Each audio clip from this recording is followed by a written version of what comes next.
Paul. So as Paul was just explaining, and Stephanie mentioned at the beginning, so our work on establishing a drinking water standard and also consideration of modifications to our Office of Research Standard guidelines is happening iteratively, in parallel with the wayside cleanup rules. Although the wayside cleanup rules are really at this point kind of have kicked off before earlier, and we are just now kicking off the MCL process. So we'll be iteratively trying to consider all the feedback from all the stakeholders on all of these components to make sure that they're aligned and that they really that they mesh well with each other. This slide gives a few other updates. So we'll have more information on the Office of Research Standard Guideline potential revision certainly by the next time we meet. And I just want to give you a couple of other updates on other activities MassDEP's been taking around PFAS. So as most folks know, we've had a AFFF legacy foam collection and disposal program that's been running for about a year now, and we have at this point collected and disposed of nearly 150,000 pounds of the AFFF. So that's the foam that has these longer chain contaminants that we've been focusing on so far with our ORSG. Where was that firefighting foam disposed? It was incinerated, and I don't know actually the location of the incinerator. Ohio. I think it's In Ohio. Ohio. Yeah, Ohio. Okay.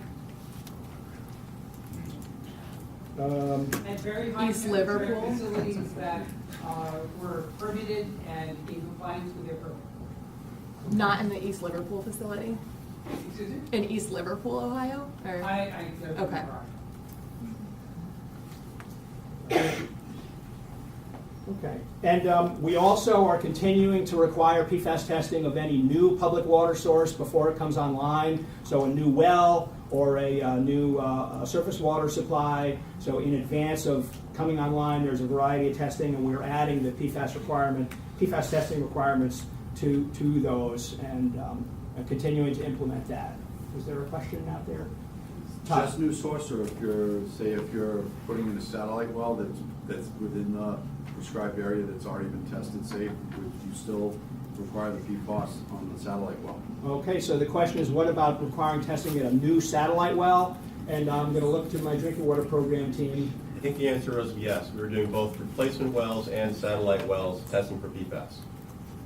So, we're going with an abundance of caution approach on this, and I think it makes sense. It's just for the room's benefit. A satellite well, you still have the old well, and you pump into it. You're kind of recovering some volume from the area. Replacement well is actually replacing an old well that has lost its ability to pump out the water. Usually they get gummed up with a lot of different things. So regarding bottled water, we continue to seek voluntary testing data from bottled water bottlers that provide water to Massachusetts. So far, only a couple have reported that to us. Whenever we get that testing data, we do post it on our website. And if you go to our website and search for PFAS in drinking water, you will get links to all this information that I'm referring to today. And at the end of this slide deck, there's also a link that provides the actual URL that you can go find. And then lastly, we are, starting in January, we have started to require PFAS testing for residuals prior to those residuals being land applied. So that's sludges from wastewater treatment plants and certain manufacturing processes like paper manufacturing. And some of those sludges, residuals can be approved by the department to be land applied, whether it's as fertilizer or livestock bedding or as daily cover for a landfill. And that does require approval from the department. So any new request or any renewals for that approval are required to do the PFAS sampling and testing. Just note that at this point there is no standard for how to collect the sample and how to analyze residuals. So we are working with we're working internally on that actively right now, and engaging with some external stakeholders, including other states and other jurisdictions, to try and come up with the best approach to the sampling and the sampling methodology and the analysis methodology. Shannon, oh, sorry. It's okay. Have- The renewals, how often do they have to come up? So the with question is, how application? often do the residuals renewals Yes. have to be submitted? It's every 5 years. 5 years. Okay. And what are you using as a benchmark when you do the PFAS and the biosolids? How do you decide if it's acceptable for certain uses?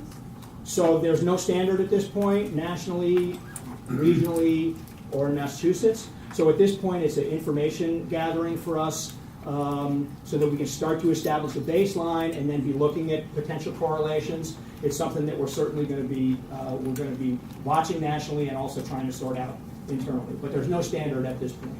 When will that information be made public? The results of the sampling. Yeah.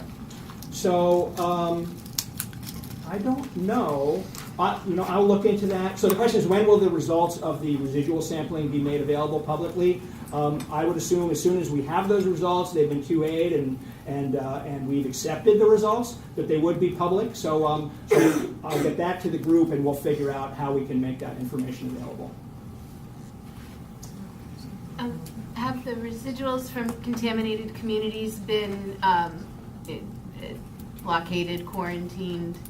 Are the residuals from areas that you know we're having a high throughput of PFAS, are they being sequestered, or are they still allowed, if they're permitted, to be sent out for uses? Okay, so the question is, have the residuals that are coming from areas where we have known contamination, are we targeting those for additional sampling beyond just the 5-year renewal process? Right, or limiting their Or limiting their land ability to be application. placed in other locations. Yeah, Yeah. so we have not done that because the contamination that we've identified so far has not been a result of land application of residuals from a wastewater treatment plant or from an industrial, a paper mill processing. As I mentioned earlier, the sources of contamination have been primarily use of the AFFF firefighting foams. So the short answer is no. Okay. Yes. Quick question on the soil relocation program. I know that they tested the soils before they're brought to another location. Are they tested for PFAS, like chemicals? Is that a normal? Okay, so the question is about soil relocation program Yes. and what kind of PFAS testing is required? Is there any? I mean, Yep. are those soils tested for PFAS before it's brought to, central Massachusetts and deposited in one of our farms or something like that? All right, so I actually am not familiar with soil relocation program. I'm looking at Paul, if this is a waste site cleanup issue. He's nodding, he says yes, so Paul's gonna come respond to that.